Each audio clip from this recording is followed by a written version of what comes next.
Сегодня случилась неприятнейшая история. Всеми вами любимый Дмитрий Нагиев, гоняясь за новой сенсацией, упал с кровати и сломал себе ногу.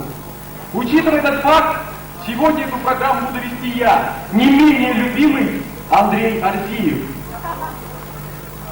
Ни для кого не секрет, что в жизни есть такие моменты, о которых стоит задуматься.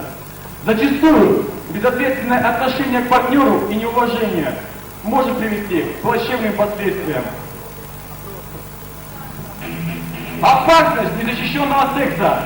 Вот о чем мы сегодня поговорим. Встречаем первая героиня Вика!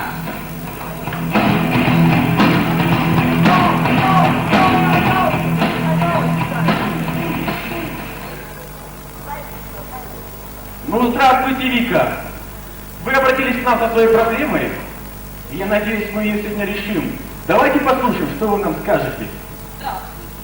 Здравствуйте. Вообще полгода назад вышла я замуж. Ну что думаете, вообще, я так думаю сейчас, как понимаю, что муж женился на мне по расчету. У меня довольно состоятельные родители, там, система обеспечена, в принципе, вот. Ну, на 4-м месяце беременности сейчас.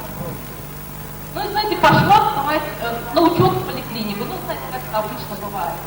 Кстати, какому стрессу я вообще подвергла? Ну, ужасно, кстати. По поликлинике, то да сё, анализы, ну, в общем, ужасно. Ну, что думаете? Результаты анализов показали, что у меня 4 креста. Сифилис. Ужасно. И кто виноват? Ну, мой дорогой муженек. Ужас. А, Вика, откуда такая уверенность? Стоит ли кричить на мужа? Стоит, поверьте мне. Раньше я вообще не задумывалась. Изменяет он или нет, сейчас уверена. Изменяет, он недавно стал гулять. И представьте, с моей же лучшей подругой. А она, извините меня, девушка по вызову. Ну, и там неудивительно. Что там, откуда. Вот она притащила ту заразу. Сначала сам заразился, потом меня, теперь еще и моего ребенка. А вы не хотите портить жизнь своему ребенку? Ну, естественно, узнай я вообще раньше об этом, я бы сделала у меня аборт. Ну, а теперь куда? Теперь, Да. в общем, ужасная ситуация, кошмар. И вот Действительно, это Вика. все, что я сделала. Да, Вика, я вас понял. И из простых. О чем вы раньше думали? Давайте поприветствуем благородного отца семейства. Встречаем Артур!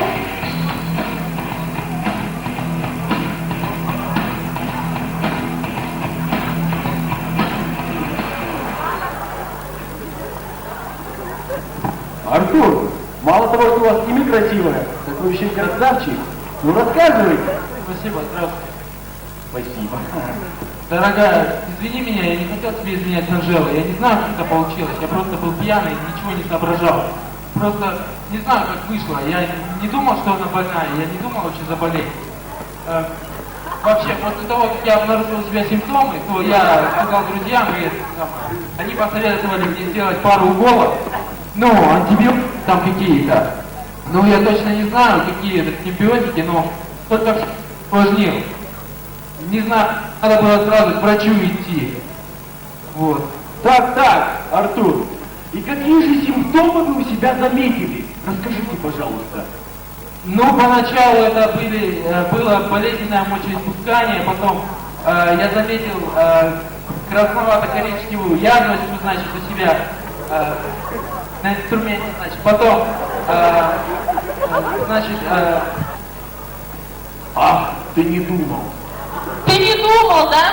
А когда ты с ней в постели, ну что ты думал, да? А если ты вином вообще меня заразил, ты думаешь? Подольем масло в огонь.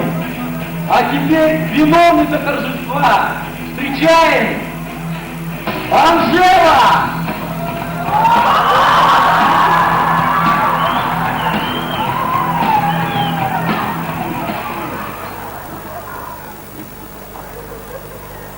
Анжела, вы слышали, о чем мы здесь говорили?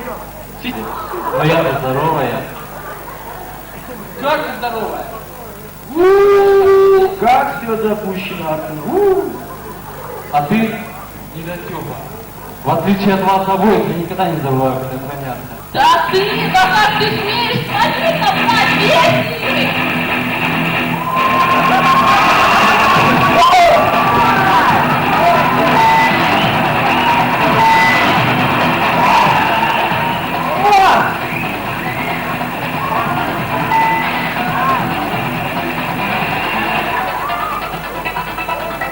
Дело-то не в профессии, а в соображалке. Вспомни вечеринку 4 месяца назад. Кони. Что это за Все Олег? кони. Какой еще Олег? Что ты на машину наезжаешь? А? Какой еще Олег, дорогая? Не знаю, все кони. Последний штрих нашего сюжета. Главный герой. Герой. Встречаем. Олег.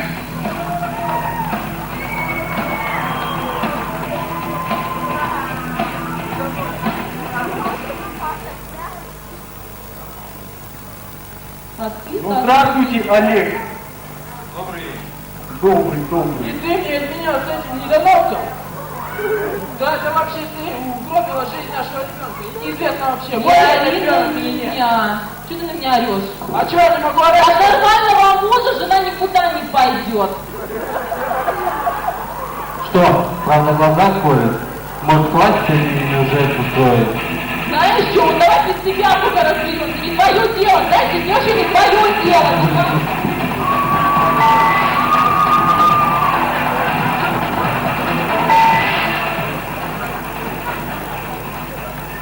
Девчонки, в конце-то концов, хватит, дайте нервы. И кто это вообще такой? Олег, продолжайте. Да я наркоман, да я после месяца тут вечер.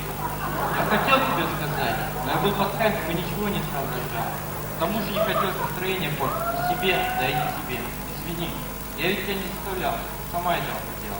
Извини, да? Теперь извини. Ты сказать, как мог наркот подшила. Задумайтесь, а надо вливать в организм только яда. Вот бедный муж. Его ты не жалей, чтоб не глядел он. И наркомана мне не жаль, он сам нажил свою печаль. Подруга умница, она в раз умнее, чем жена. Жена сплошное недоразумение. Нет в этом у меня сомнения. Лишь одного не понял я, за что наказано дитя. Вы судьи, зрители. Подумайте о том, чтобы болезнь не проникла в дом, и чтобы болезни не бояться. Старайтесь все же предохраняться. Каждый ответственен за свое здоровье. Прощайте.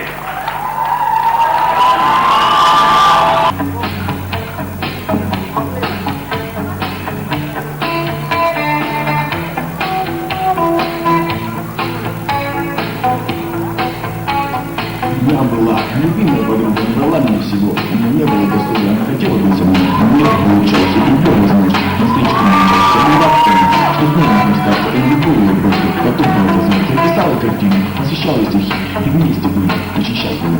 Но тут началась ночь, я расчувалась, как снежа, узнал, что болен спина, накрылась девушка. Пропала на я вообще, подруга, не понял, как мне быть первым отсюда. Сначала думал я, что нету смысла дальше жить, и думал я о том, как не скорее ее забыть. Но понял, что я, чем нужно было дальше. И пусть мне не вернуть голову, но можно жить. Если ты думаешь, что ничего нельзя вернуть тебе, и ты хотел, но нужно лишь, что есть еще свет на земле. И это все, что так нужно тебе. Это есть везде. Это есть тебе. Это то, что ты для себя решил.